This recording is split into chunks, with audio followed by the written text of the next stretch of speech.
Kakalapa, Hawaii, where it still is today.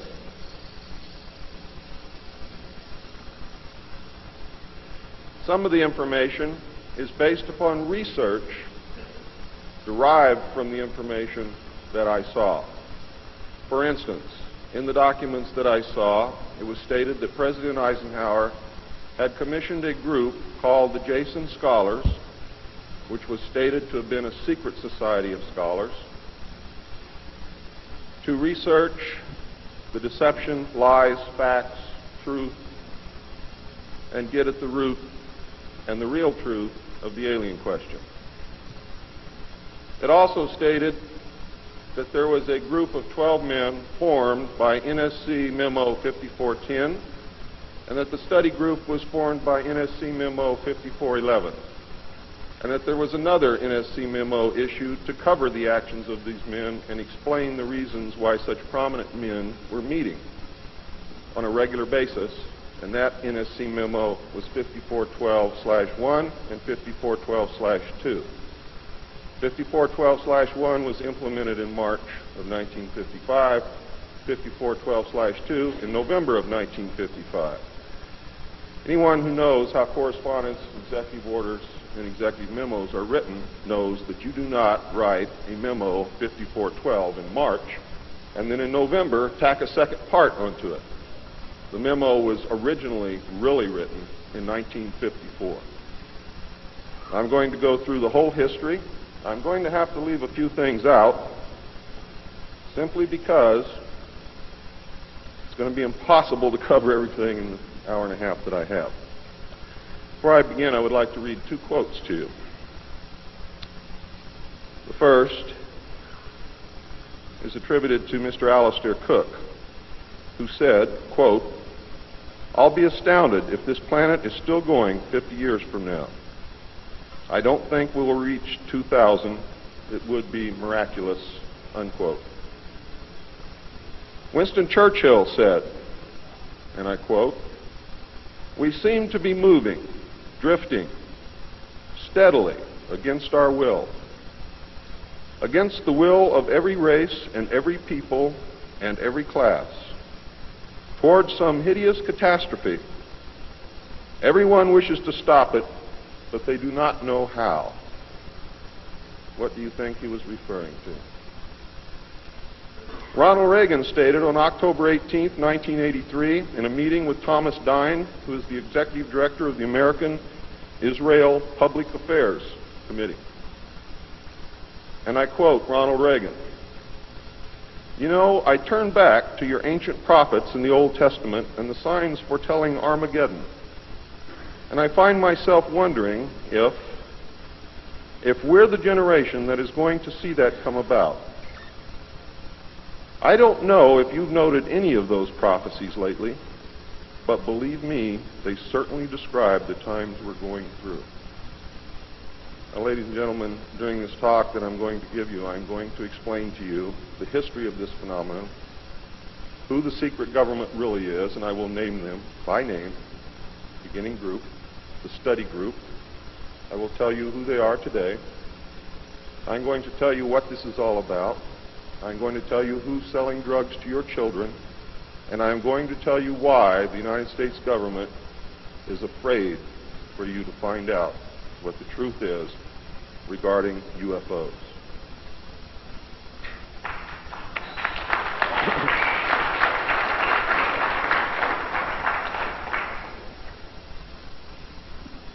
I'm going to skip over the early saucer recoveries, but there are many more than what you would expect. The early saucers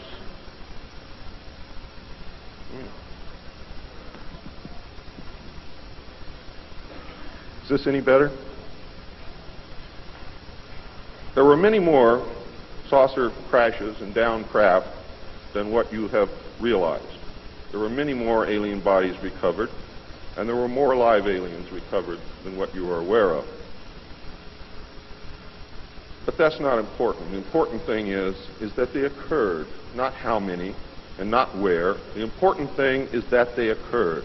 And those of you who want to argue over how many and where and how many bodies are wasting the time of everyone else, because that's not important.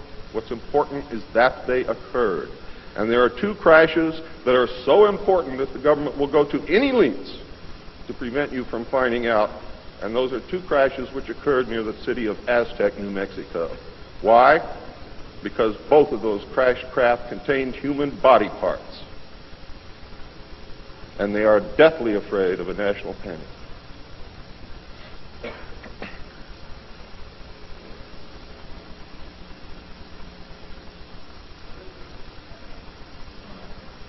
Because of this, there was a very, very tight security blanket screwed down tight over all of the alien question. The downed craft, the fact that they were here, the technology that we were recovering. Some craft, strangely enough, were not damaged at all. But we could not recognize anything that we had previously known as mechanical, electrical, hydraulic, or any other thing that we knew of, except eventually we discovered that the craft contained a small reactor approximately the size of a large football or a small basketball, which was said to be a clean reactor, and the craft, this particular craft, used or seemed to use water as fuel. Now, how that all works, I don't know. I am not a nuclear physicist. Thank God. A special group of America's top scientists were organized under the name Project Sign in December of 1947 to study the phenomenon. There was no such thing at that time as MJ-12. The whole nasty business was contained within the shroud of secrecy. Project Sign evolved into Project Grudge in December of 1948. A very low-level collection and disinformation project named Blue Book was formed under Grudge. 16 volumes were to come out of Grudge, including the controversial Grudge 13, which I and Bill English saw, read, and revealed to the public. Blue teams were put together to recover the crashed discs and dead or alive aliens. The blue teams were later to evolve into alpha teams under Project Pounce and Project Pluto. During these early years, the United States Air Force and the Central Intelligence Agency exercised complete control over the alien secret. The Air Force was later to be dropped because it was a young service and had no political power and could not overcome the power of the Army and the Navy. In fact, the CIA was formed by presidential executive order, first as the Central Intelligence Group for the express purpose of dealing with the alien presence. Later, the National Security Act was passed, establishing it as the Central Intelligence Agency. The National Security Council was established to oversee the intelligence community and especially the alien endeavor. It was not created specifically to form national policy. In fact, you can say that the National Security Council was the forerunner of MJ-12, and there was another group between MJ-12 and the National Security Council, which is to come later. A series of National Security Council memos and executive orders removed the CIA from the sole task of gathering foreign intelligence and slowly but thoroughly legalized direct action in the form of covert activities at home and abroad. On December 9, 1947, Truman approved issuance of NSC-4, entitled Coordination of Foreign Intelligence Information Measures, at the urging of Secretaries Marshall, Forrestal, Patterson, and the Director of the State Department's Policy Planning Staff, Kennan, who, by the way, were all members of the Council on Foreign Relations. The Foreign and Military Intelligence Book 1, Final Report of the Select Committee to Study Governmental Operations with Respect to Intelligence Activities, United States Senate, 94th Congress, Second Session, Report Number 94-755, April 26, 1976, page 49 states, this directive empowered the Secretary of State to coordinate overseas information activities designed to counter communism. A top-secret annex to NSC-4, which was NSC-4 Alpha, or 4A, for those of you who are confused by military terms, instructed the Director of Central Intelligence to undertake covert psychological activities in pursuit of the aims set forth in NSC-4 and secretly was to run a psychological operation against the American public to hide the presence of UFOs and aliens. The initial authority given the CIA for covert operations under NSC 4A did not establish formal procedures for either coordinating or approving these operations. How many of you understand what I just said to you? Not too many. Let me explain it. What this means, the initial authority given the CIA for covert operations under NSC 4 Alpha did not establish formal procedures for either coordinating or approving these operations. That means they had to answer to no one. It means go do what you got to do. Don't bring any dirt back here because we don't want to see it. Just get the job done. Don't ask anybody. Don't report to anybody. That's exactly what it means. It simply directed the DCI, which is the Director of Central Intelligence, to undertake covert actions and to ensure, through liaison with state and defense, that the resulting operations were consistent with American policy. The only guideline was that it was consistent with American policy. Later, NSC 10-1 and NSC 10-2 were to supersede NSC 4 and NSC 4A, and NSC 10/1 was to establish the Office of Policy Coordination, or the OPC, was chartered to carry out an expanded program of covert activities. It was directly responsible for the alien task projects, and it was the direct forerunner of MJ-12. NSC 10-1 and 10-2 validated illegal and extra-legal practices and procedures as being agreeable to the national security leadership. The reaction, of course, was very swift. In the eyes of the intelligence community, no holes were barred. Under NSC 10-1, an executive coordination group was established to review but not approve covert project proposals. Why?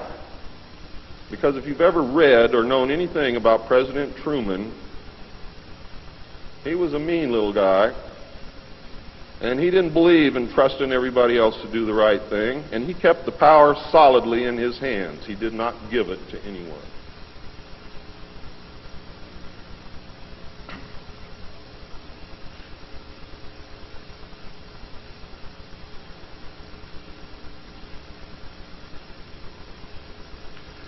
The ECG was secretly tasked to coordinate the alien projects. NSC 10/1 and 2 were interpreted to mean that no one at the top wanted to know about anything until it was over and successful. These actions established a buffer between the President and the information, and it's important that you understand this because it's important later. It was intended that this buffer serve as a means for the President to deny knowledge if leaks divulged the true state of affairs. That is to prevent the collapse of the government. If the President can stand up and say, I didn't know about it, the government can survive. If the President cannot say that, then you have a very, very dangerous situation indeed. The buffer was used in later years for the purpose of effectively isolating succeeding presidents from any knowledge of the alien presence other than what the secret government and the intelligence community wanted them to know.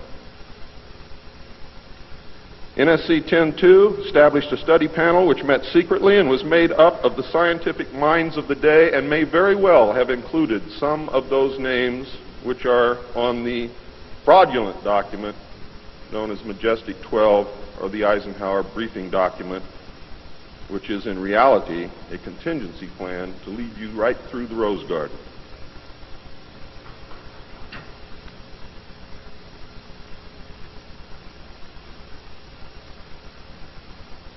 The study panel was not called MJ-12. In fact, the study panel was never called MJ-12. Another NSC memo, NSC 10/5, further outlined the duties of the study panel. These NSC memos and secret executive orders set the stage for the creation of MJ-12 only 4 years later. Now it gets nasty. Secretary of Defense James Forrestal began to object to the secrecy. He was a very idealistic and religious man who believed that the public should be told. When he began to talk to leaders of the opposition party and leaders of the Congress about the alien problem, he was asked, which is a polite way of saying you're fired, to resign by Truman. He expressed his fears to many people and rightfully believed that he was being watched and that his life was threatened.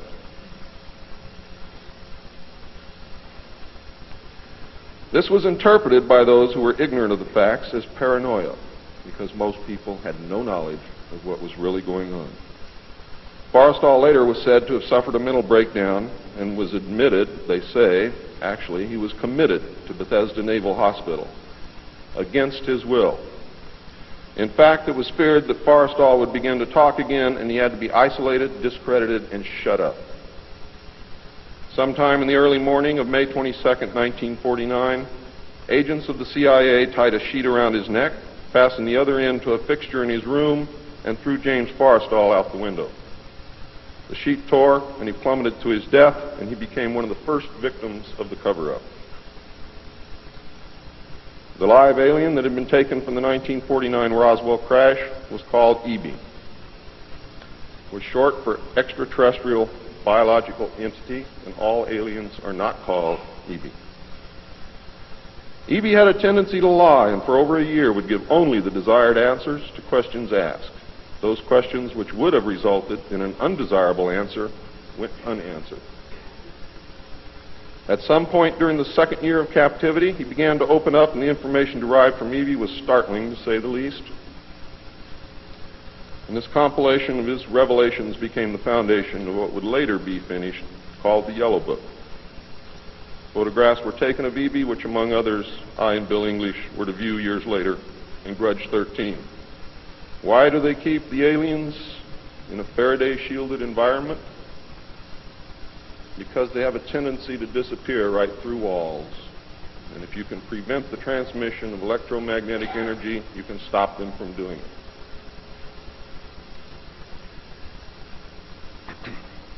In late 1951, EB became ill. Medical personnel had been unable to determine the cause of EB's illness and had no background from which to draw. EB's system was chlorophyll-based, and he processed food into energy much the same as plants. Waste material was excreted almost exactly the same as plants. It was decided that an expert in botany was called for. A botanist, Dr. Guillermo Mendoza, was brought in to try and help him recover. Those of you who have been looking for him on medical lists will not find him there. He was a PhD in botany. Dr. Mendoza worked to save EB until mid-1952 when EB died. Dr. Mendoza eventually, according to the information that I read, became the expert on at least this type alien biology. In a futile attempt to save EB and to try and gain favor with this technological superior alien race, the United States began broadcasting a call for help early in 1952 into the vast regions of space. If you know they're better than you, and if you know they can lick you, you better try and be friends with them, and that's what this effort was all about. The call went unanswered, but the project continued as an effort of good faith. President Truman created the super-secret National Security Agency by secret executive order on November 4th, 1952, and until recent years, there wasn't 1 in 50,000 people in the United States who even knew it existed. Its primary purpose was to decipher the alien communications and language and establish a dialogue with the aliens. This most urgent task was a continuation of the earlier effort and was codenamed Sigma.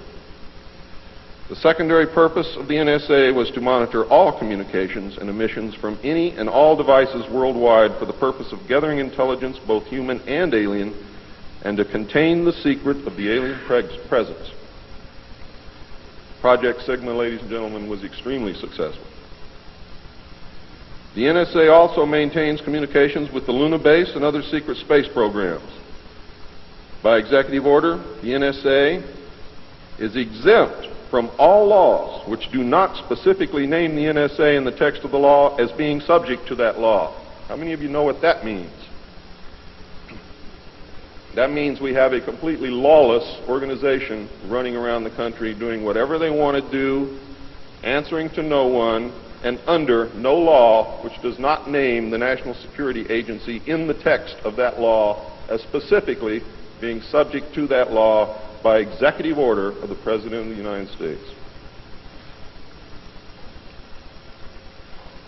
That means that if the agency is not spelled out in the text of any and every law passed by the Congress, it is not subject to that or those laws. The NSA now performs many other duties and, in fact, is the premier agency within the intelligence community. Today, the NSA receives 75% of the monies allotted to the intelligence community.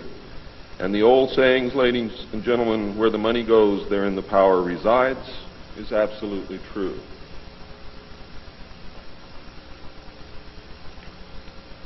The DCI today is mainly a figurehead. He is in charge of the CIA. The CIA does have many functions which are useful to this country and some which are deadly to us. The DCI, of course, is in charge of that agency. But he is not, as everyone thinks, the head of the intelligence community.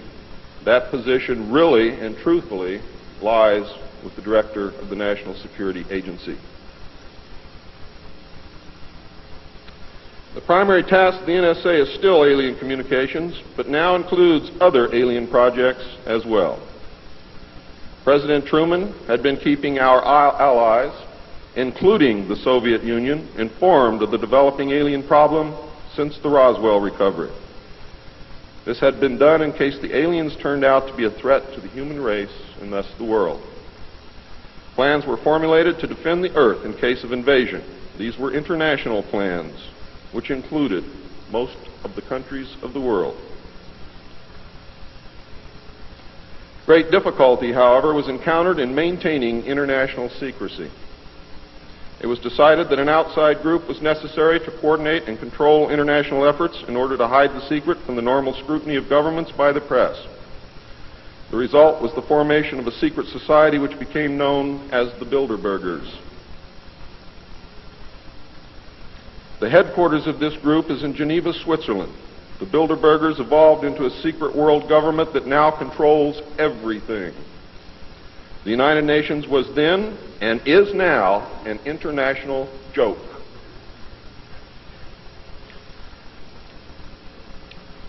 In 1953, a new president occupied the White House. He was a man used to a structured staff organization with a chain of command. His method was to delegate authority and rule by committee. He made major decisions, but only when his advisors were unable to come to consensus, and when he was in the Army, he was known as the diplomat. He was very good at what he did. He was very good at bringing people together, reaching consensus, and getting people to work for him. His normal method was to read through or listen to several alternatives and then approve one. Those who worked closely with him have stated that his favorite comment was, "Just do whatever it takes." Now here's a man very different from President Truman. He spent a lot of time on the golf course. This was not all unusual for a man who had been career Army with the ultimate position of Supreme Allied Commander during the war, a post which carried 5 stars along with it. In fact, he deserved it. This president was General of the Army Dwight David Eisenhower. During his first year in office, 1953, at least 10 more crash discs were recovered, along with 26 dead and 4 live aliens. One of the 4 live aliens died within hours of being removed from the craft. The others died approximately 3 or 4 days later. Of the 10, 4 were found in Arizona, 2 in Texas, 1 in New Mexico, 1 in Louisiana, 1 in Montana, and 1 in South Africa. There were hundreds of sightings. Why were so many craft crashing? Because the government was scared. And when they found out that the radar was downing the craft, they started aiming the radar at the craft with lock-on radar and pumped the juice through. And they brought as many down as they could.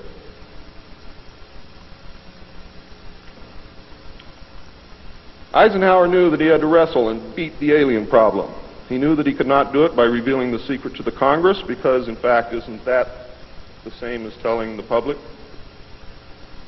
Early in 1953, the new president turned to his friend and fellow member of the Council on Foreign Relations, Nelson Rockefeller, for help with the alien problem.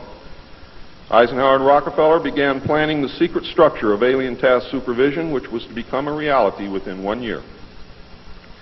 The idea for MJ-12 was thus born.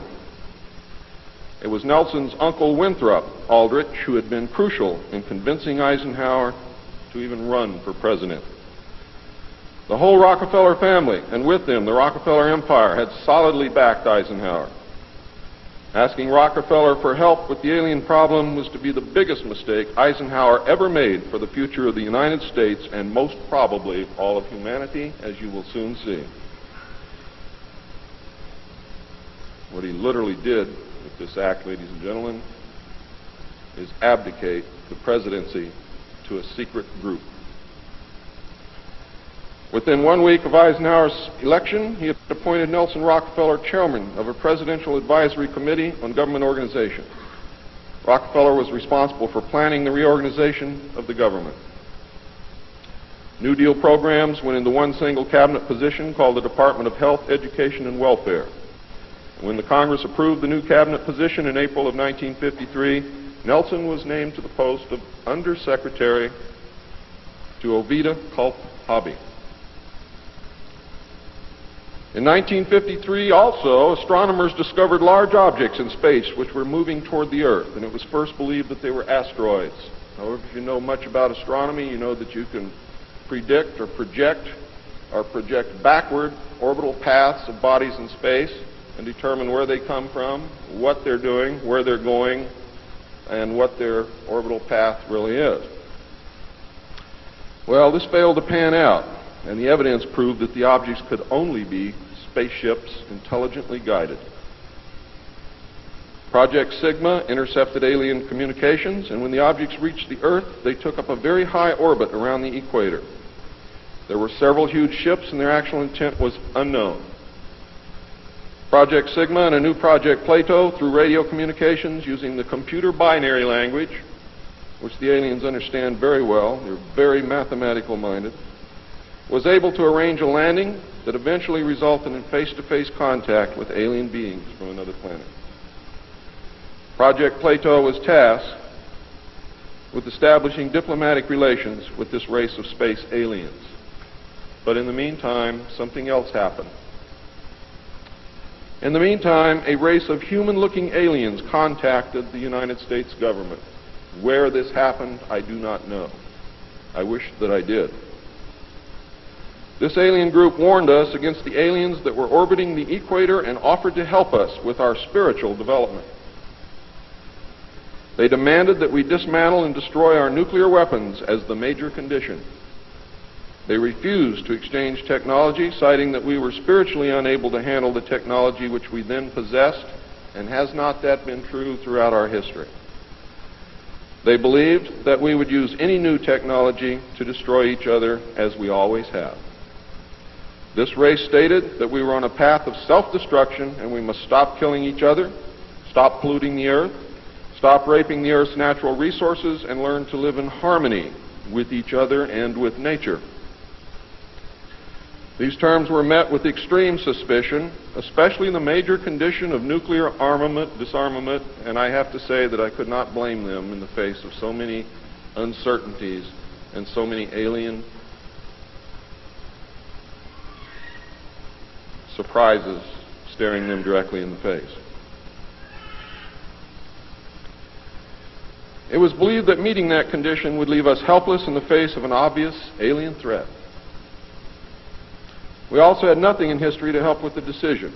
Nuclear disarmament was not considered to be within the best interests of the United States, and the overtures were rejected. Later in 1954, the race of large-nosed gray aliens which had been orbiting the Earth landed at Holloman Air Force Base. It happened in 1954, ladies and gentlemen. If you take everything that Bob Ebenegger has ever said and subtract 10 years from it, you will be right on the money. A basic agreement was reached. An alien named Krill was left as a pledge that they would return and formalize the agreement. In fact, he was a hostage. This race identified themselves as originating from a planet around a red star in the constellation of Orion, which we call Betelgeuse. I believe that that's a lie. They lie a lot, and they deceive a lot. And it is evident through every action that they've ever done with us. The truth is, ladies and gentlemen, these creatures might be from Mars, really. They claim that they are from a planet which revolves around the red star, which we call Betelgeuse. They stated that their planet was dying and that at some unknown future time they would no longer be able to survive there. This led to a second landing at Edwards Air Force Base. The historical event had been planned in advance and details of the treaty had already been agreed upon. Eisenhower arranged to be in Palm Springs on vacation. On the appointed day, the president was spirited away to the base, and the excuse was given to the press that he was visiting the dentist for a toothache. President Eisenhower met with the aliens, and a formal treaty between the alien nation and the United States of America was signed. We then received our first alien ambassador from outer space. His name and title, and I know it sounds ridiculous, but it's absolutely true. His name and title was His Omnipotent Highness Krill, pronounced Krill, spelled K-R-L-L-L or C-R-L-L-L. In the American tradition of disdain for royal titles, he was secretly called Original Hostage Krill, or O-H Krill, so that Americans would not have to say, Your Omnipotent Highness.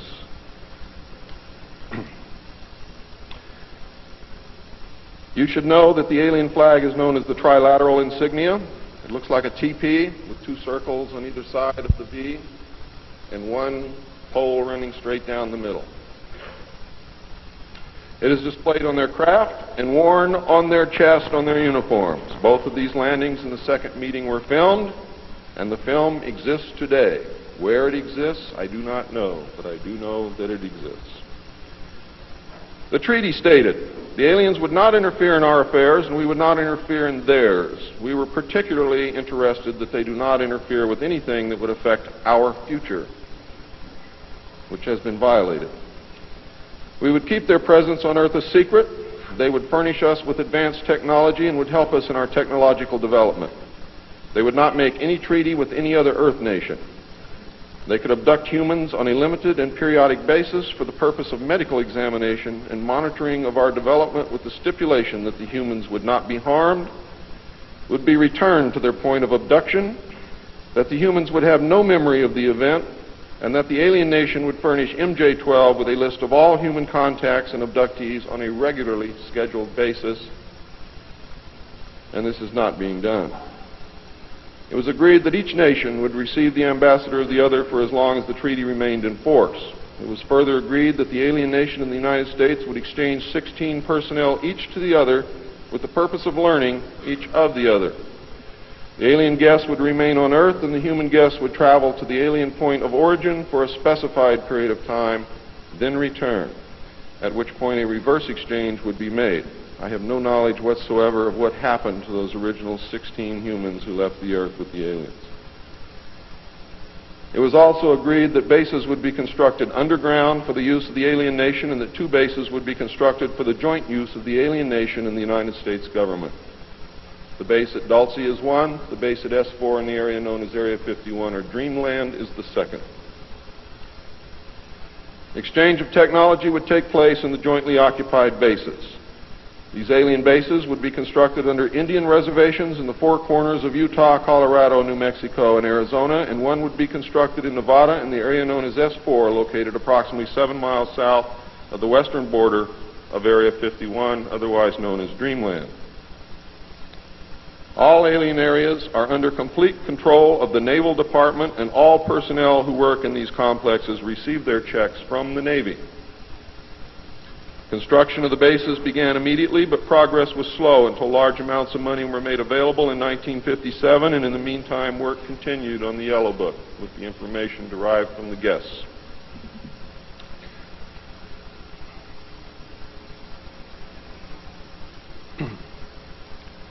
I would like to say at this time that the movie that most of you may have seen, how many of you saw Close Encounters of the Third Kind?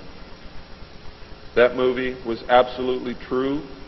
Those events did take place, not exactly as you saw them, not in the place where you saw them take place, but there was a landing, there was an agreement, there was conversation, there was an exchange of personnel made. I would like to say now also that J. Allen Hynek was the technical director on that movie, and he was also the co-author of Grudge 13, which I read between the years 1970 and 1973, along with another man named Lieutenant Colonel Friend. As you learned last night, it's the real nice guys that get you.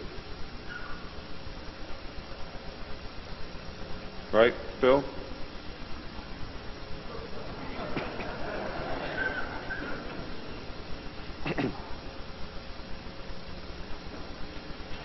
Project Red Light was formed, and experimentation and test flying alien craft was begun in earnest. As I told you earlier, many of the craft we recovered were intact, appeared to have no damage whatsoever. One craft actually exploded over the test site during testing sometime in the early 60s. I'm not sure what the exact date is, but the explosion is said to have been seen over 3 states. Project Red Light, according to the information that I have, was postponed at that time because they had no idea what had happened or why the craft had exploded, but they lost the pilots, and the project went on hold.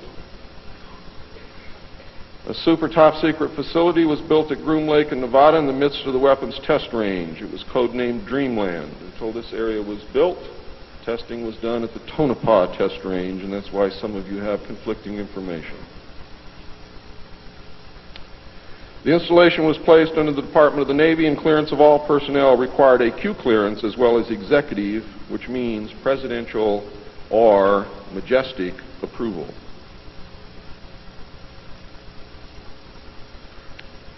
This is ironic due to the fact that the President of the United States does not have clearance to visit the site. How many of you did not know that? The President of the United States cannot enter Area 51. There are very many other areas which he cannot enter also. The alien base and exchange of technology actually took place in an area known as S4. Area S4 was codenamed the Dark Side of the Moon. The Army was tasked to form a super secret organization to furnish security for all alien task projects. This organization became the National Reconnaissance Organization based at Fort Carson, Colorado. The specific teams trained to secure the projects were called Delta. A second project, codenamed Snowbird, was promulgated to explain away any sightings of the red light craft as being Air Force experiments. The Snowbird craft were manufactured using conventional technology and were flown for the press on several occasions, and those of you who are my age or older will remember, as children or young adults, going to the movie and seeing in the movie-tone newsreel the Apro car and other strange-looking saucer craft that were developed by the United States and the Canadian Armed Forces as a part of Project Snowbird. Project Snowbird was also used to debunk legitimate public sightings of alien craft, also called UFOs. Project Snowbird was very successful, and reports from the public declined steadily until recent years. But not just due to Project Snowbird. There was an intense ridicule, denial, and debunking campaign going on since the beginning. People stopped reporting what they saw. A multi-million-dollar secret fund was organized and kept by the military office of the White House. This fund was used to build over 75 deep underground facilities. Presidents who asked were told the fund was used to build deep underground shelters for the president in case of war. Only a few were built for the president. Millions of dollars were funneled through this office to MJ-12 and then out to the contractors, and was used to build top-secret alien bases as well as top-secret dumb or deep underground military bases. I think dumb is very appropriate. And the facilities promulgated by Alternative 2 throughout the nation. President Johnson used this fund to build a movie theater and pave the road on his ranch, and I believe he also used it to fix his shower. He had no idea of its true purpose, but he felt that because it was military money, it was his money. The secret White House underground construction fund was set up in 1957 by President Eisenhower. And you can forget Truman because Eisenhower has done everything that's been done to us, not intentionally, not to hurt us, in the beginning to protect us. The funding was obtained from Congress under the guise of construction and maintenance of secret sites where the president could be taken in case of military attacks, called presidential emergency sites. The sites are literally holes in the ground deep enough to withstand a nuclear blast and are outfitted with state-of-the-art communications equipment. To date, there are more than 75 sites spread around the country that I can account for, which were built using money from this fund. The Atomic Energy Commission has built at least an additional 22 underground sites, again, that I can account for. The location and everything to do with these sites were and are considered and treated as top secret. The money was and is in control of the military office of the White House and was and is laundered through a circuitous web that even the most knowledgeable spy or accountant cannot follow. As of 1980, only a few at the beginning and end of this web knew what the money was for. At the beginning were Representative George Mahan of Texas, the chairman of the House Appropriations Committee and of its Defense Subcommittee, and Representative Robert Sykes of Florida, chairman of the House Appropriations Military Construction Subcommittee. Today, it was rumored that House Speaker Jim Wright controlled the money in Congress and that a power struggle was underway to remove him. We all know what happened there, but I could not substantiate by any source the fact that he was in charge of the money. It is a rumor. At the end of the line were the President, MJ-12, the Director of the Military Office, and a commander at the Washington Navy Shipyard. The money was authorized by the Appropriations Committee, who allocated it to the Department of Defense as a top secret item in the Army construction program. The Army, however, ladies and gentlemen, could not spend it, and in fact did not even know what it was for. Authorization to spend the money was in reality given to the Navy. You'll find out why the Navy has control of all this a little bit later. It will become clear to you. The money was channeled to the Chesapeake Division of the Navy Engineers, who did not know what it was for either. Not even the commanding officer, who was an admiral, knew what the fund was to be used for. Only one man, a Navy commander, who was assigned to the Chesapeake Division, but in reality was responsible only to the military office of the White House, knew of the actual purpose, amount, and ultimate destination of the top secret fund. The total secrecy surrounding the fund that meant that almost every trace of it could be made to disappear by the very few people who controlled it. There has never been, and most probably never will, be an audit of this secret money. Large amounts of this money were transferred from the top secret fund to a location at Palm Beach, Florida that belongs to the Coast Guard called Peanut Island. The island is adjacent to property which was owned by Joseph Kennedy. The money was said to have been used for landscaping and general beautification. The money did not begin to be transferred to Peanut Island until shortly after Kennedy's assassination. Some time ago, a TV news special on the Kennedy assassination told of a Coast Guard officer transferring money in a briefcase to a Kennedy employee across this property line. It was on television. Could this have been a secret payment to the Kennedy family for the loss of their son, John F. Kennedy? I think it was, but I can't prove it. The payments continued through the year 1967 and then stopped. The total amount transferred is unknown and the actual use of the money is unknown. Meanwhile, back at the ranch, Nelson Rockefeller changed positions again.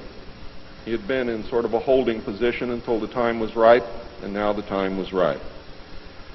This time he was to take C.D. Jackson's old position, which had been called the Special Assistant for Psychological Strategy. With Nelson's appointment, the name was changed to the Special Assistant for Cold War Strategy. This position would evolve over the years into the same position Henry Kissinger was ultimately to hold under President Nixon. Officially, he was to give advice and assistance in the development of increased understanding and cooperation among all peoples. Sounds very nice and innocent, doesn't it? The official description, of course, was a smokescreen. For secretly, he was the presidential coordinator for the intelligence community. In his new post, Rockefeller reported directly and only to the President. He attended meetings of the Cabinet, the Council on Foreign Economic Policy, and the National Security Council, which was the highest policy-making body in the government. Nelson Rockefeller was also given a second important job as the head of the secret unit called the Planning Coordination Group, which was formed under NSC 5412/1 in March of 1955. However, the memo was written in 1954 at the same time that NSC 5410 and NSC 5411 were written. It was not used until it was needed. The group consisted of different ad hoc members depending upon the subject on the agenda.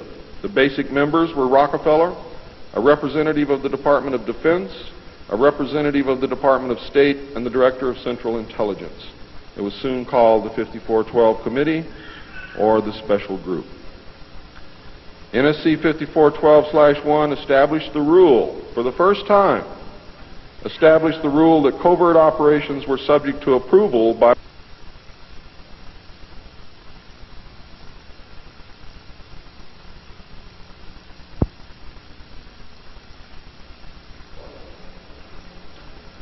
secret executive memorandum. NSC 5410, Eisenhower had preceded NSC 5412/1 in 1954 to establish a permanent committee, not ad hoc, to be known as Majority 12, MJ12,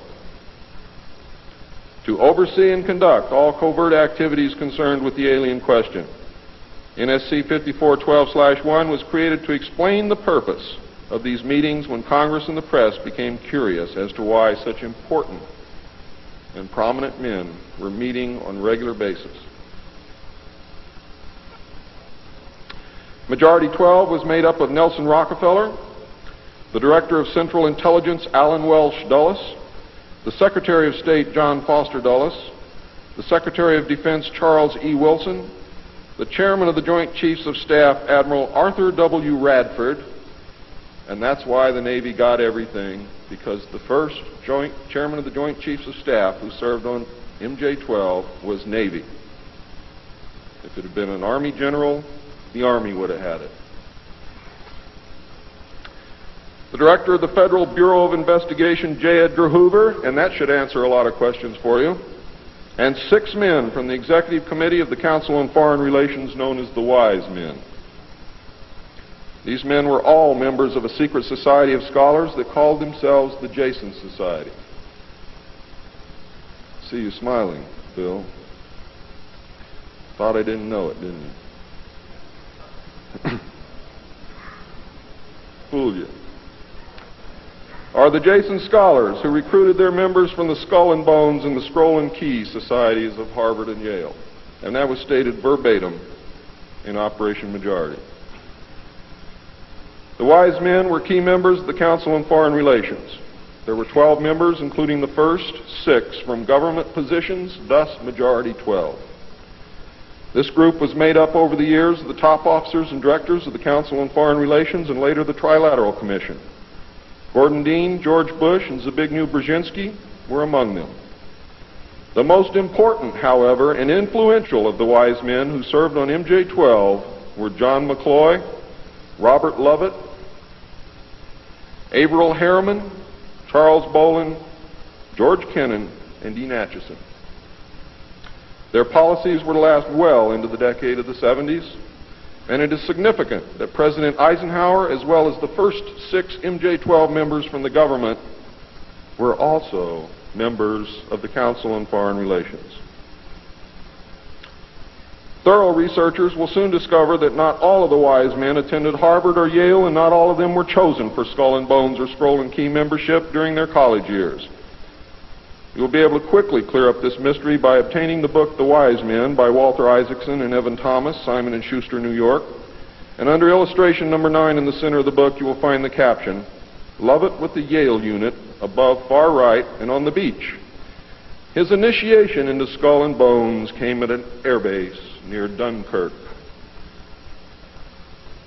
I have found that members were chosen on an ongoing basis by invitation based upon merit, post-college, and was not confined to only Harvard or Yale attendees. It also had something to do with how much money your family had, unless you were a military officer.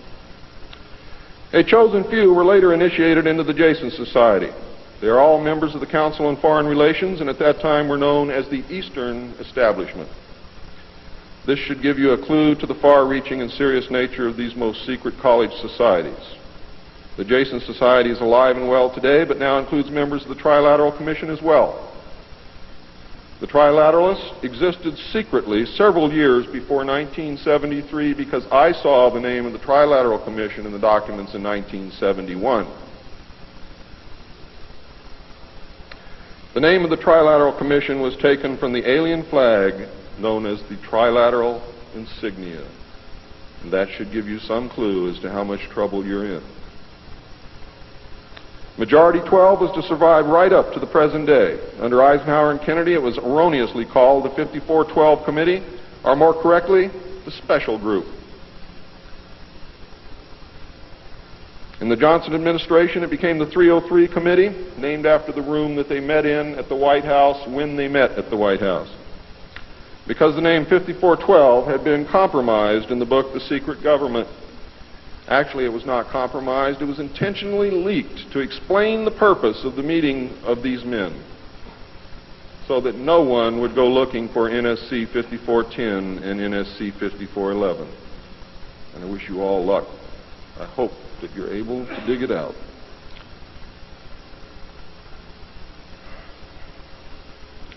Actually, NSC 5412/1 was leaked to the author to hide the existence of NSC 5410. Under Nixon, Ford, and Carter, it was called the 40 Committee, and under Reagan, it became the PI 40 Committee. But over all those years, only the name changed. The positions remained the same. By 1955, it became obvious that the aliens had deceived Eisenhower and had broken the treaty. Mutilated humans, yes, mutilated humans, were being found along with mutilated animals, and yes, mutilated animals, and those of you who doubt that this is taking place should leave your job, should leave your home, should do whatever you have to do, and go look for yourself, because it's important that you know it and that you believe it.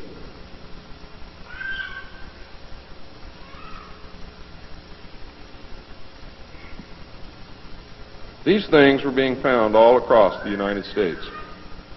It was suspected that the aliens were not submitting a complete list of human contacts and abductees to MJ-12, and it was suspected that not all abductees had been returned, and this has been verified. The Soviet Union was suspected of interacting with them, and this proved also to be true. It was learned that the aliens had been and were then manipulating masses of people through secret societies, witchcraft, magic, the occult, and religion.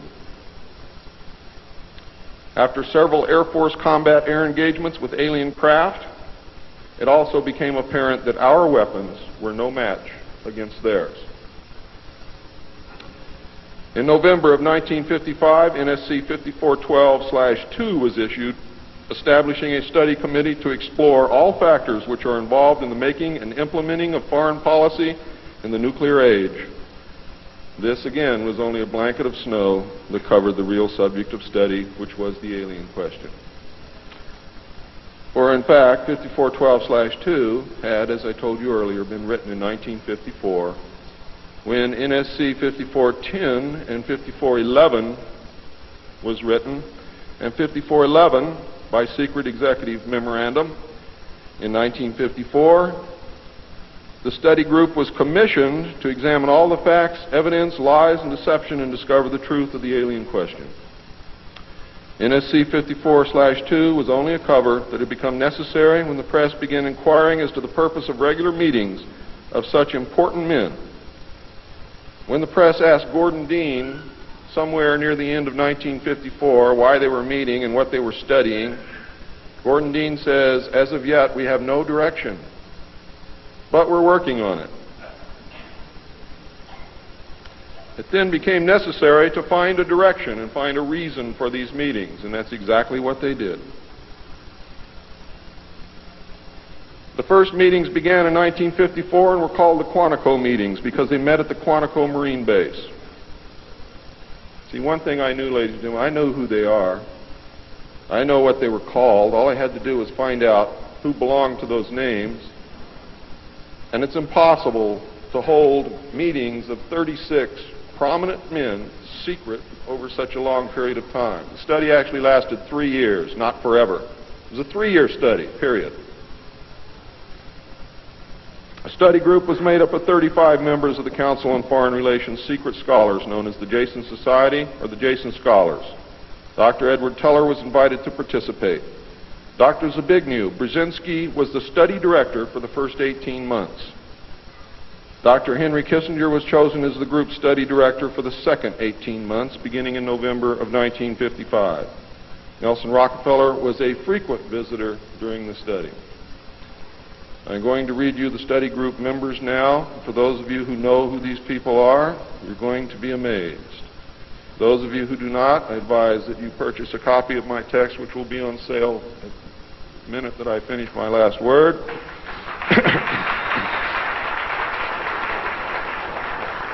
And research everything that I'm telling you, and your own research will tell you that I am telling you the truth, and I don't have to do that. You see, I'm a witness. I'm not a ufologist, and I'm not by profession a researcher. I'm doing this because I want the Constitution put back where it belongs.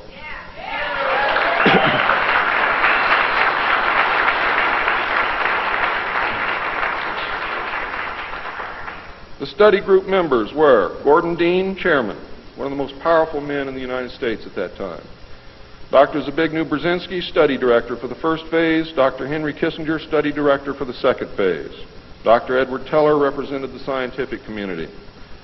Major General Richard C. Lindsay, Hanson W. Baldwin, Lloyd B. Berkner, Frank C. Nash, Paul H. Nitze, Charles P. Noyes, Frank Pace, Jr., James A. Perkins, Don K. Price, David Rockefeller, Oscar M. Rubhausen, Lieutenant General James M. Gavin, Carl P. Haskins, James T. Hill, Jr., Joseph E. Johnson, Mervyn J. Kelly, Frank Altschul, Hamilton Fish Armstrong, Major General James McCormick, Jr., Robert R. Bowie, McGeorge Bundy, William A. M. Burden, John C. Campbell, Thomas K. Findletter, George S. Franklin, Jr., I. Rabbi, Roswell L. Gilpatrick, N. E. Hallaby, General Walter Bedell Smith, called Beetle, Henry DeWolf Smythe, Shields Warren, Carol L. Wilson, and Arnold Wolfers. Now, these aren't bad guys. They were a study group. And the first MJ-12 was not made up of bad guys. They were made up of concerned Americans. What happened later became bad. The yanking of power away from the president, the formation of a secret government, the sale of drugs to the American people, etc., etc., etc. And I'm going to cover most of those things before I'm finished. It's about time. The second phase meetings were also held at the Marine base at Quantico, Virginia, and the group became known as Quantico II. Nelson Rockefeller built a retreat somewhere in Maryland which could only be reached by air for MJ-12 and the study committee so that they could meet away from public scrutiny. He donated the land, he built the facilities. Say hello for me, Phil.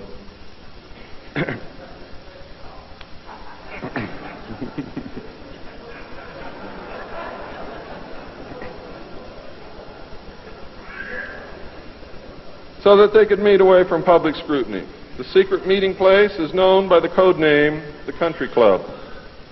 Complete living, eating, recreation, library, and meeting facilities exist at the location. The study group was publicly closed in the later months of 1956, and Henry Kissinger published what was officially termed the results in 1957 as Nuclear Weapons and Foreign Policy by Henry A. Kissinger. published for the Council on Foreign Relations by Harper & Brothers, New York. In truth, the manuscript had already been 80% written while Kissinger was at Harvard. The study group continued veiled in secrecy. A clue to the seriousness Kissinger attached to the study can be found in statements by his wife and friends. Many of them stated that Henry would leave home early each morning and return late each night without speaking to anyone or responding to anyone. It seemed, in fact, as if he were in another world which held no room for anyone else. Now, when they say that he would not speak to anyone or respond to anyone, they meant it literally. I find these statements very revealing. The revelations of the alien presence and actions during the study must have been a great shock. I know I would have been shocked. Henry Kissinger was definitely out of character during the time surrounding these meetings, as he is normally described as being a gentleman, very charming, and most people who meet him like him very much. Henry Kissinger would never again be affected in this manner, no matter the seriousness of any subsequent event. On many occasions, he would work very late into the night after having already put in a full day. Coupled with his not speaking, this behavior eventually led to his divorce. A major finding of the alien study was that the public could not be told, as it was believed that this would most certainly lead to economic collapse of the religious structure, and national panic, which would lead into anarchy.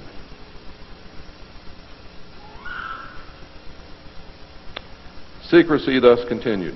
An offshoot of this finding was that if the public could not be told, then the Congress could not be told. Thus, funding for the projects and research would have to come from outside the government. There are some things beginning to fall into place. Without aliens, you cannot make sense of anything else that's been happening for the 44 years. You put the aliens in the middle of this stuff and you've got all the answers, every one of them. In the meantime, money was to be obtained from the military budget and from CIA confidential non-appropriated funds. Another major finding was the aliens were using humans and animals for a source of glandular secretions, enzymes, hormonal secretions, blood, and in horrible genetic experiments. The aliens explained these actions as necessary to their survival. What I'm going to tell you now is very sad if it's true, because I am unable to weed through the lies and deception and really find the truth. All I know is what they told us.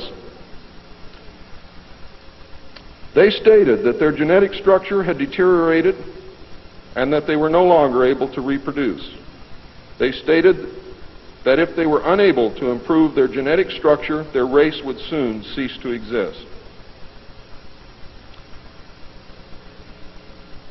We looked upon their explanations with extreme suspicion. Since our weapons were literally useless against the aliens, MJ-12 decided to continue friendly diplomatic relations with them until such time as we were able to develop a technology which would then enable us to challenge them on a military basis. Overtures would have to be made to the Soviet Union and other nations to join forces for the survival of humanity. In the meantime, plans were developed to research and construct two weapon systems using conventional and nuclear technology, which would hopefully bring us to parity. The results of the research were projects Joshua and Excalibur. Joshua was a weapon captured from the Germans, which at that time was capable of shattering 4-inch thick armor plate at a range of 2 miles using low-frequency aimed sound waves. And it was believed that this weapon would be effective against the alien craft and beam weapons. Excalibur was a weapon carried by missiles not to exceed 30,000 feet above ground level, not to deviate from designated target more than 50 meters, that would penetrate 1,000 meters of tufa hard-packed soil such as that found in New Mexico, would carry a 1 megaton warhead, and was intended for use in destroying the aliens in their underground bases. Joshua was developed successfully but never used to my knowledge. Excalibur was not pushed until recent years, and now there is an unprecedented effort to develop this weapon. The people who are working on these weapons tell us that they have never been pushed so hard in their history working on any project than they are being pushed to develop Project Excalibur. Now, what I'm going to read you next may upset some of you, but it's absolutely true. The events at Fatima in the early part of the century were scrutinized. On suspicion that it was alien manipulation, an intelligence operation was put into motion to penetrate the secrecy surrounding the event. The United States utilized its Vatican moles that had been recruited and nurtured during World War II and soon obtained the entire Vatican study, which included the prophecy. And I don't care what you've ever read before, you have not read the true prophecy. This prophecy stated that if man did not turn from evil and place himself at the feet of Christ, the planet would self-destruct and the events described in the book of Revelations would indeed come to pass. It stated that a child would be born who would unite the world with a plan for world peace and a false religion beginning in 1992. By 1995, the people would discern that he was evil and was indeed the Antichrist. World War III would begin in the Middle East in 1995 with an invasion of Israel by a united Arab nation using conventional weapons, which would culminate in a nuclear holocaust in the year 1999. Between 1999 and 2003, most of the life on this planet would suffer horribly and die as a result. The return of Christ would occur in the year 2011. Is this true? I don't know. I know that it was decided by the United States government that this was indeed an alien event, and I believe that this is more deception which is being heaped upon us. So don't go out of here thinking that the world is going to end tomorrow because of this. It might because of something else, and I'm going to talk about that, but not because of this.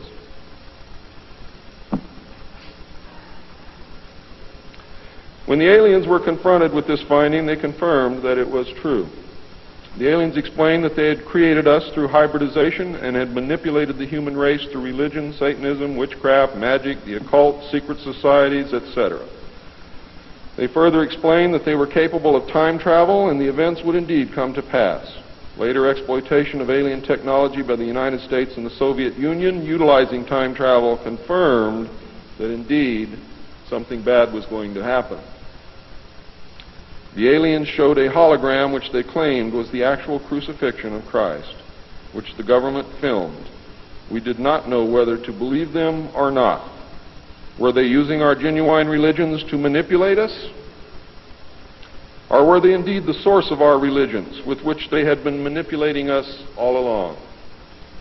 Or was this the beginning scenario of the genuine end times and the return of Christ which had been predicted in the Bible? No one knew the answer. And I don't know the answer either.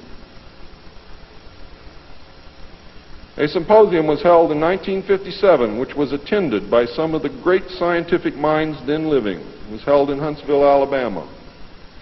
They reached the conclusion that by or shortly after the year 2000, the planet would self-destruct due to increased population and man's exploitation of the environment without any help from God or the aliens. By secret executive order of President Eisenhower, the Jason scholars were ordered to study this scenario and make recommendations from their findings. This was done. The Jason Society confirmed the finding of the scientists and made 3 recommendations called Alternatives 1, 2, and 3. Alternative 1 was to use nuclear devices to blast holes in the stratosphere from which the heat and pollution could escape into space. I'll buy heat, but I'll never buy pollution. Change the human cultures from that of exploitation into cultures of environmental protection. Of the 3, this was decided to be the least likely to succeed due to the inherent nature of man and the additional damage the nuclear explosions would themselves create. Alternative 2 was to build a vast network of underground cities and tunnels in which a select representation of all cultures and occupations would survive and carry on the human race.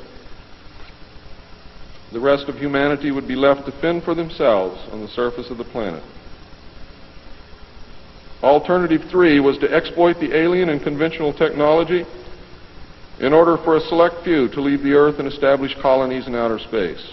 I am not able to either confirm or deny the existence of batch consignments of human slaves which would be used for the manual labor in the effort as a part of the plan. The moon, codenamed Adam, would be the object of primary interest, followed by the planet Mars, codenamed Eve. As a delaying action, all three alternatives included birth control, sterilization, forced if necessary, and the introduction of deadly microbes to control or slow the growth of the Earth's population.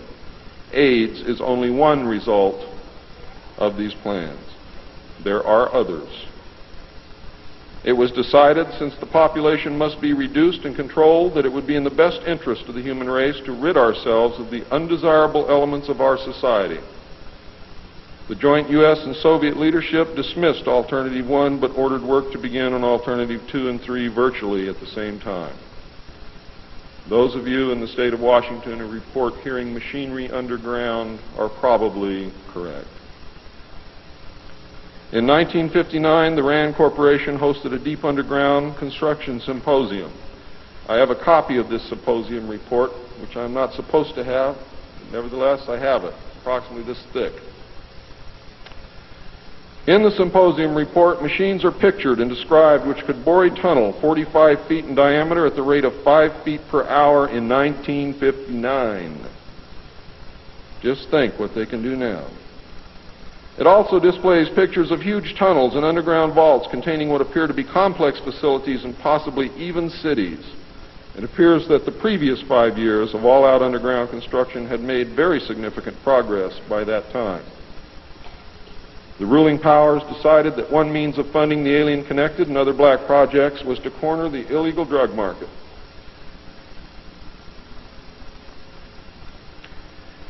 A young, ambitious member of the Council on Foreign Relations was approached.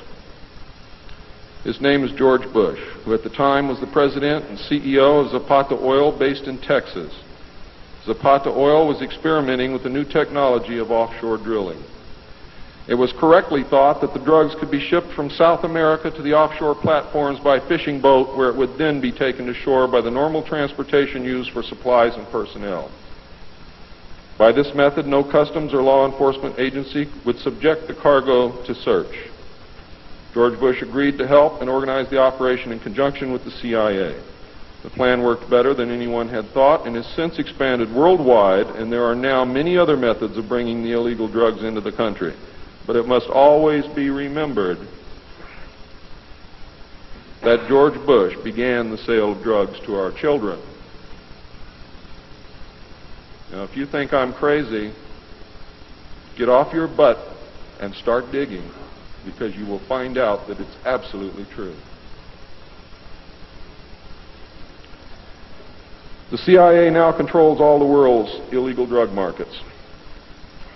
The official space program was boosted by President Kennedy in his inaugural address when he mandated that the United States put a man on the moon before the end of the decade. Although innocent in its conception, this mandate enabled those in charge to funnel vast amounts of money into black projects and conceal the real space program from the American people.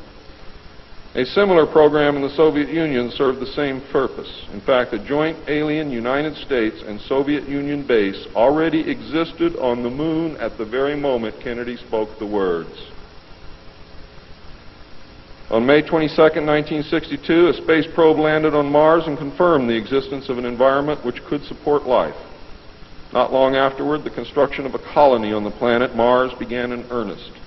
Today, there is a colony which exists on the planet Mars. It is a United States-Russian alien facility.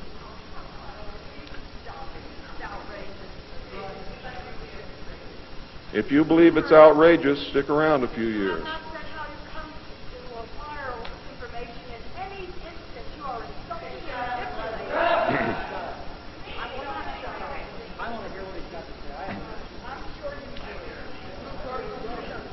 This is very disturbing information, and I don't expect anyone to believe it. I don't expect one of you to believe what I'm telling you. And I knew that when I came here. I'm not one of you. I'm not a ufologist. I'm not a researcher. I have an obligation to inform the public, and once that's done, I've done my job. From then on, it's up to you, not me.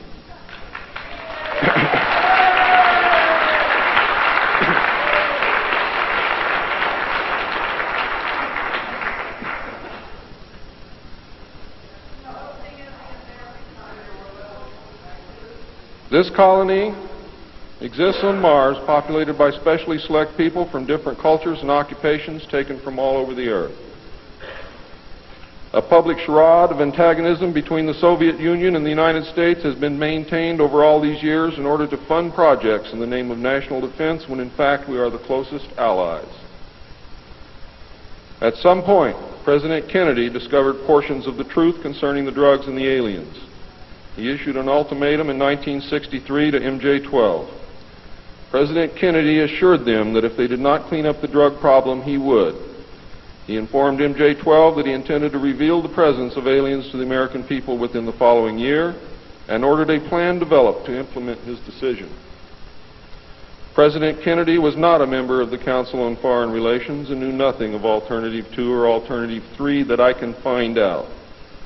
Internationally, the operations were supervised by an executive committee known as the Policy Committee. In the United States, they were supervised by MJ-12 and in the Soviet Union by a sister organization. President Kennedy's decision, of course, struck fear into these people.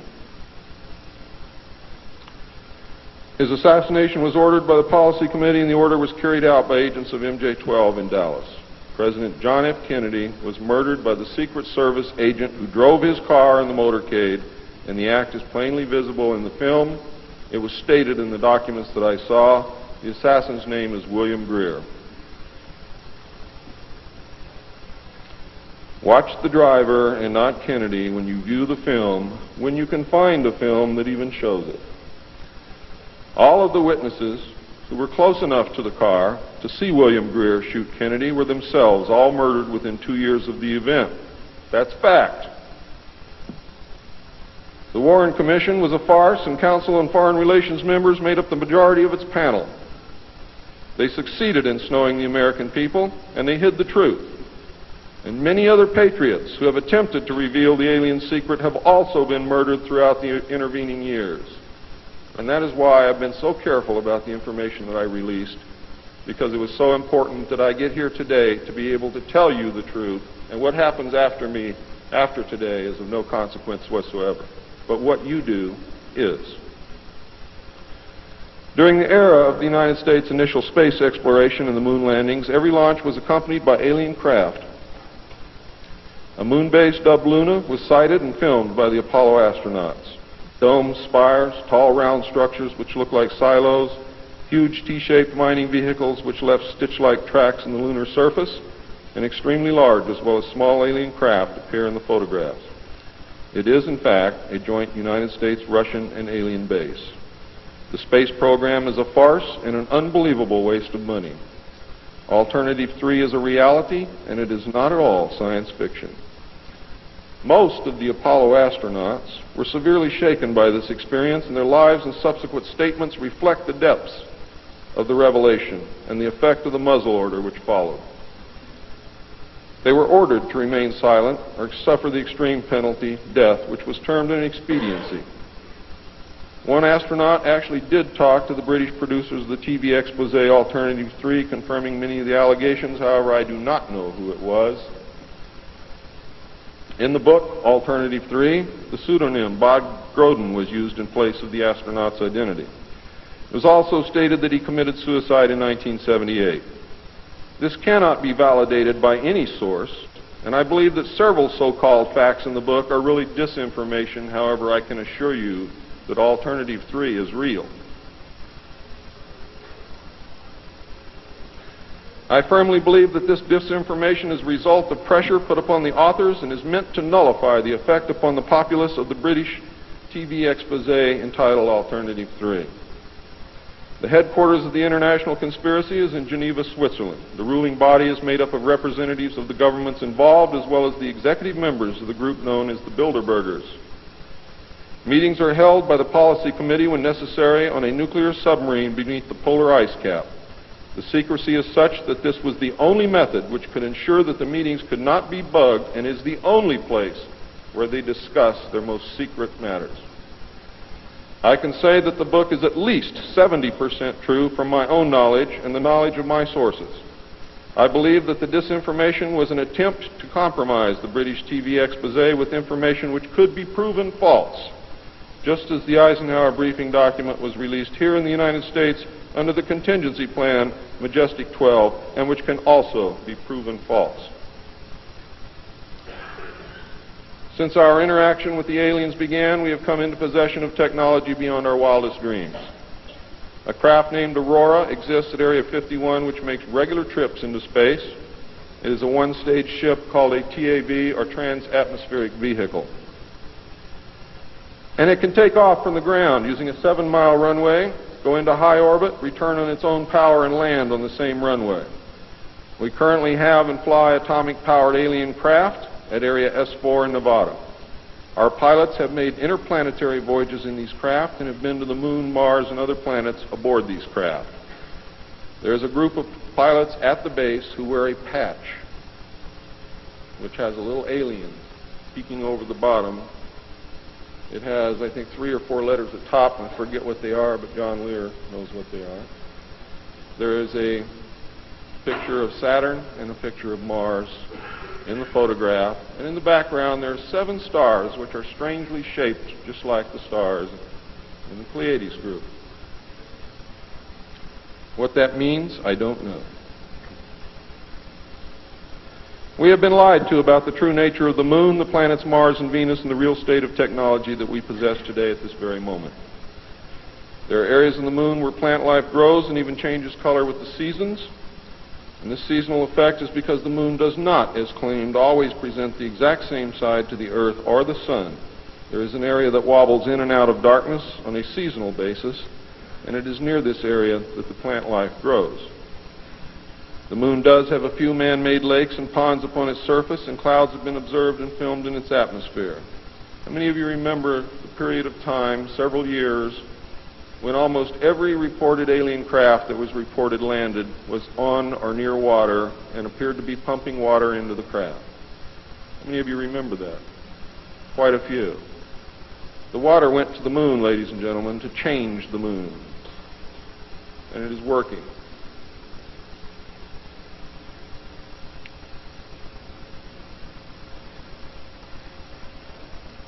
It possesses a gravitational field, and man can walk upon its surface without a spacesuit, breathing from an oxygen bottle after undergoing decompression the same as any deep-sea diver. Ladies and gentlemen, if you can come from 1,200 feet underwater to the surface through decompression, you can go from the surface to 1 atmosphere of vacuum. See, vacuum does not cause a problem for the human body. It's the inert gas that's dissolved in your tissues and in your bones and in the fluids in your body that causes you the problem. If this is decompressed properly, you will have no problem. All you need is a very small amount of oxygen, a very small pressure to breathe. You will suffer no harm, except for one thing, that oxygen becomes toxic after breathing it over a long period of time. Therefore, excursions would have to be of a minimal time length. Other than that, there is no reason why you or anyone else cannot walk on the surface of the Moon or in space in a vacuum without a spacesuit. How do I know?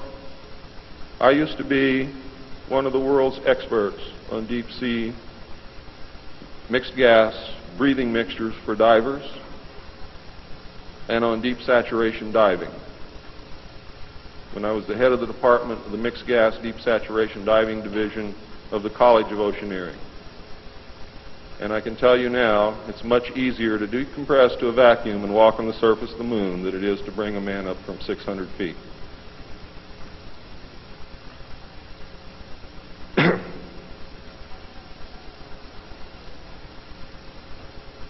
I have seen the photographs, and some of them were actually published in a book called We Discovered Alien Bases on the Moon by Fred Steckling. However, all the photographs are not there, but there are some very good ones. I would advise you to buy the book. I would advise you to look at the photographs, get the NASA number, and send for them.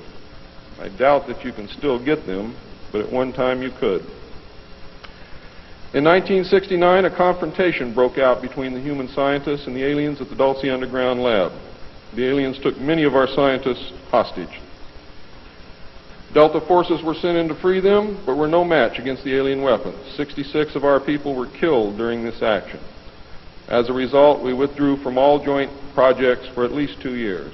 A reconciliation eventually took place, and once again we began to interact. As far as I know, today we are interacting with the aliens. Now,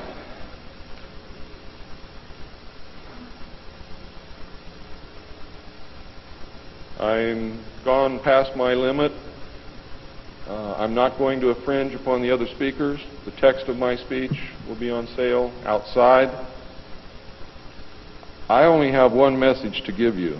I don't care what you think of me. I don't care what you call me. I do care what you do with this information because it is important to our survival as a species. It's important to our planet. It is important for the world. What happens to me is of no consequence, and I knew that when I started this. And over the last 17 years, I knew that someday I was going to have to get up and say this, whether I wanted to or not, whether I was afraid or not. Now I am here, and now it is done. And I feel an overwhelming relief. You now have the information. You can laugh at it. You can throw it in the trash can. You can burn my house down if you want to. But I am telling you right now, your future, your children's future, your grandchildren's future depends upon what you do with this information. Your own government is selling your children drugs, and you don't seem to care. Your own government has given away the power of the people, and you don't seem to care. There is an apathy that is running rampant in this country that is deadly, whether or not there are aliens.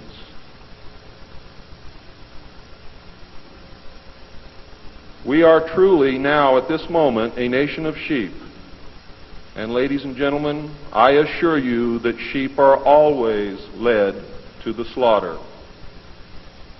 But it does not have to be that way. There is tremendous power in knowledge. There is also tremendous power in secrecy. Take away that secrecy, you make sure that you're informed, and you can change things and stop fighting with each other. Thank you.